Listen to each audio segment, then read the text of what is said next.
السلام علیکم ورحمۃ اللہ وبرکاتہ۔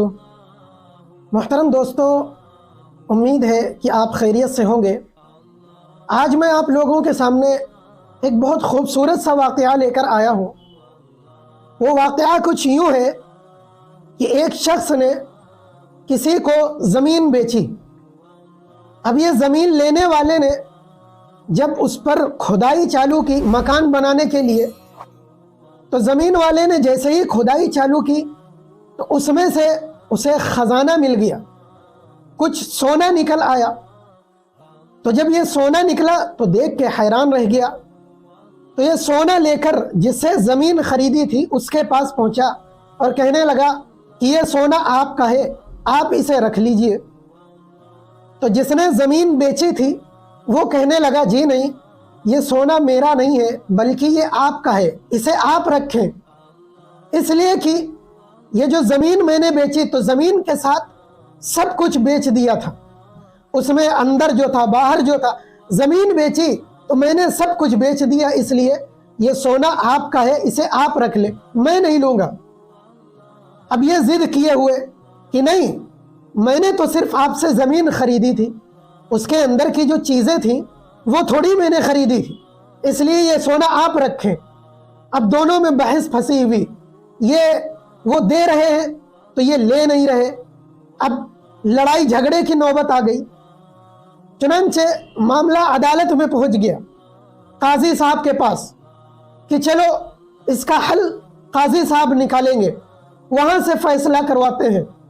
تو قاضی صاحب کے سامنے سارا معاملہ پیش کیا گیا۔ تو قاضی صاحب کو سمجھ میں نہیں آیا کہ آخر کیا کریں۔ تو قاضی صاحب نے فیصلہ یہ کیا، یہ پوچھا دونوں سے کہ یہ بتاؤ تمہاری کوئی اولاد ہے؟ تو ایک نے کہا کہ میرا لڑکا ہے، تو دوسرے نے کہا میری لڑکی ہے۔ اب اتفاق ایسا ہوا کہ دونوں کی عمر بھی سیم نکل آئی، کوئی فرق نہیں، عمر برابر۔ تو قاضی صاحب نے فیصلہ کیا کہ ایسا ہے، ان دونوں کا آپس میں نکاح کر دو، اور یہ جو خزانہ نکلا ہے یہ ان لوگوں میں تقسیم کر دو، ان لوگوں کو دے دو۔ چنانچہ ان دونوں کی آپس میں رضامندی سے نکاح ہو گیا اور خزانہ ان لوگوں کو دے دیا گیا۔ میرے عزیزوں، ایک یہ انسان تھے جو عدالت میں گئے، کس لیے کہ یہ مال، یہ سونا میرا نہیں فلاں کا ہے، میرا نہیں اس کا ہے۔ کیا فرشتہ صفت انسان تھے۔ آج بھی عدالتیں بھری ہوئی ہیں، مقدمات بھرے ہوئے ہیں، کس چیز کے لیے کہ یہ مال، یہ جائیداد، یہ سونا چاندی، یہ روپیہ پیسہ، یہ اس کا نہیں میرا ہے۔ آج یہ مقدمات چل رہے کہ یہ فلاں کا مال نہیں میرا ہے۔ کیا زمانہ آ گیا ہے، عدالتیں بھری ہوئی ہیں، آج افراتفری کا ماحول ہے، فتنہ و فساد برپا ہے، مکاری و عیاری ہے، لوٹ کھسوٹ مچی ہوئی ہے۔ اس کے پیچھے صرف یہی مقصد کار فرما ہے کہ فلاں کا مال، فلاں کی جائیداد، فلاں کا روپیہ پیسہ یہ میرا ہے۔ اس چیز کے لیے لڑائی ہو رہی، اس چیز کے لیے بحث ہو رہی کہ یہ مال میرا ہے، میرا ہے، میرا ہے۔ اس چیز کے لیے جانیں لی جا رہی، اس چیز کے لیے دن دہاڑے لڑائی جھگڑے ہو رہے، مار پیٹ ہو رہی۔ یہ سب کیا ہو رہا؟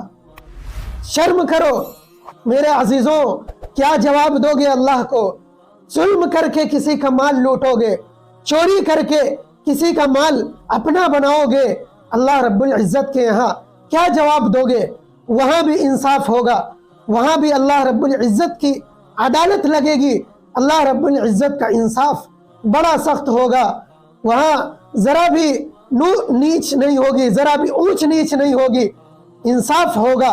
پھر وہاں نیکیوں کی شکل میں تمہیں جرمانہ دینا ہوگا، نیکیوں کی شکل میں جب تم دو گے تو پھر کلیجہ منہ کو آئے گا، پھر اس وقت کیا ہوگا ذرا سوچو۔ اس لیے اپنے حق کا کماؤ، اپنے حق کے لیے لڑو، اپنی حق کی خاطر تم دنیا میں جیو، اور اگر دوسروں کا مال لے کر، دوسروں کا حق چھین کر، دوسروں کا مال غصب کر کے تم اگر چلے گئے تو پھر سوچو تمہارا کیا حشر ہوگا۔ اللہ رب العزت ہم سب کو حق کے ساتھ جینا نصیب فرمائے اور حلال رزق نصیب فرمائے۔ اللہ رب العزت ہم سب کو کہنے سننے سے زیادہ عمل کی توفیق نصیب فرمائے۔ وآخر دعوانا ان الحمد للہ رب العالمین۔